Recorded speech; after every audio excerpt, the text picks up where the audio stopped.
up guys, Houndish here, and today I just wanted to do a quick guide and kind of briefly talk about this week's Nightfall, which is the end the arms dealer strike in the European Dead Zone. This is one of the easiest Nightfalls you can actually complete, particularly on Prestige. It is considerably easier than many of the other strikes that we've seen so far. Obviously, if you're an absolute master at Nightfalls already, then this video isn't going to be super beneficial for you, but if you're looking to get a Prestige Nightfall done for the first time, or you just fancy an easy run this week, or perhaps you're new on the PC, then hopefully this video will help you guys out. A few little tips for this strike. Firstly, we have two modifiers this week. We have Torrent, so your abilities recharge much faster. Use them to shatter your foes, so basically all of your ability cooldowns will be much quicker inside of this particular strike. We also have Time Warp 0 Hour, where your mission timer cannot be extended. In some Nightfalls, of course, you have modifiers where you can actually earn time back. In this one, you won't be able to do that, and in the Prestige version in particular, you're going to spawn in with 16 minutes to actually clear this. On normal, it will be longer, but with the Torrent modifier active, you're definitely going to want to take advantage of your grenades in particular. So if you're running a Titan, Striker Titan with the double pulse grenades is absolutely fantastic. For Warlocks though, you're pretty much looking at Crown of Tempests or the Nezarec Sin. Crown of Tempests is for the Stormcaller, and your arc ability kills will increase the recharge rate of your arc abilities, and essentially Nezarec Sin does the exact same thing for the Voidwalker. So you can run either of those classes really. Stormcaller is very good. Healing Rift is going to be really valuable in particular though. For Hunters, either Orpheus Rig if you're on Night Stalker,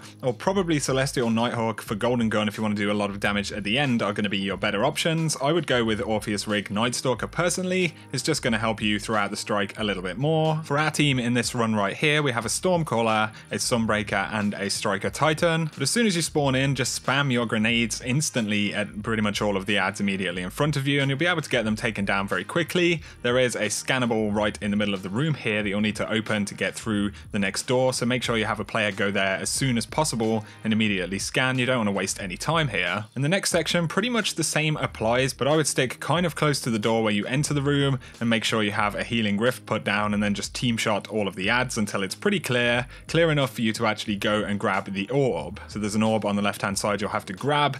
Here you can kind of decide what you want to do. Our team wanted to just kind of run through. A lot of players will opt to do that. If you're going to do that, then obviously grab the orb, and what you're going to want to do is push up all together and actually slam the orb kind of when you're all pushed up, because there will be a bunch more ads that spawn once the orb is slammed. Also, if you're going to do this, you're going to want to push into the room and immediately kind of assault the mobs inside of the room here, and once you defeat the lieutenant that spawns up here, you'll actually be able to continue through. In this section in general, you can take it a little bit slower, especially on the normal version, and actually take out the ads. You know, if you're kind of risking your life and dying, it's not going to work out too well. So really you have to make a calculated decision what's going to be the best for your team. But once you've done with this section, you're literally going to just run past all of the ads right here, get to the outside area, go up the ramp. Obviously you can use your Sparrow here as well to make this much quicker, and you'll come to the room with the two tanks right here. Now there's a tank on the ground that you don't actually have to kill. Our team opted not to kill it and to continue to the second tank.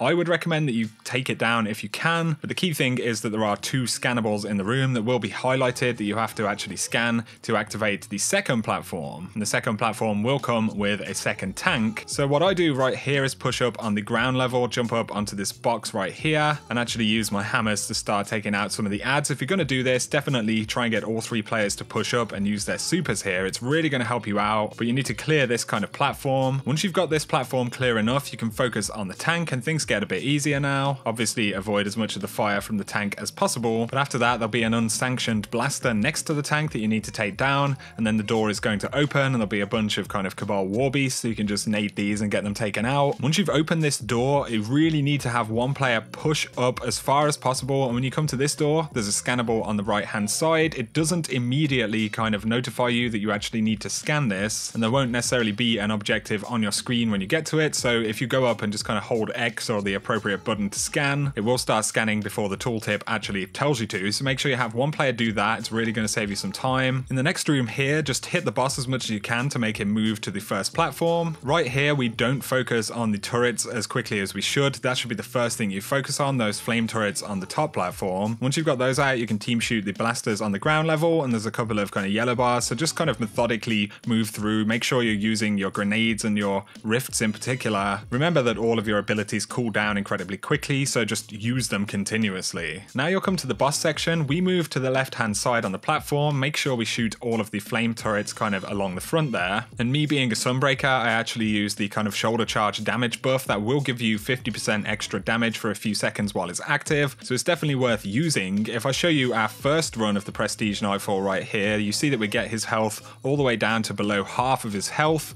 and this actually skips the first kind of immune phase that the boss uses, which means we're allowed to kind of get back and start damaging him sooner. And again, this will really help you kind of speed things up and get this done. However many immune phases he actually kind of uses though, it doesn't really matter. What you'll have to do is kind of pick up the orbs from the backside of the area here and then take them and kind of slam them, one for the left and one for the right hand side, depending on which immune phase you're on. Of course, when he's in immune phases, he kind of goes up to the towers underneath the kind of dome bubble. And here you're going to want to kind of focus and team fire groups of mobs as much as possible, but you are very, very likely to die. There's just so much kind of going on that you're going to be taking damage from multiple places. You can be pretty coordinated about it, but if you die, it isn't necessarily, you know, a huge panic. Try and respawn and kind of wait and stick together as much as possible until you're all up, and then you can kind of push towards the boss when he's down on the ground, clear some of the adds around, and then kind of assault the boss with as much damage as you can. And you should be able to take him down pretty easily. We had a couple of minutes left on this run right here, and as I said, as long as you keep spamming those grenades and kind of coordinate and stick together, use your abilities. Rifts in particular are just so huge inside of this strike, being able to heal, so definitely take advantage of that. And with a little bit of coordination, you'll get this one done fairly easily. So as I said, definitely one of the easiest Nightfalls you'll do, and hopefully these tips have helped you guys out. Let us know in the comment section any tips you have for other players jumping into this strike this week. If you have enjoyed the video though, a like is very much appreciated, and if you're new to the channel, be sure to hit subscribe to see a lot more Destiny 2 content.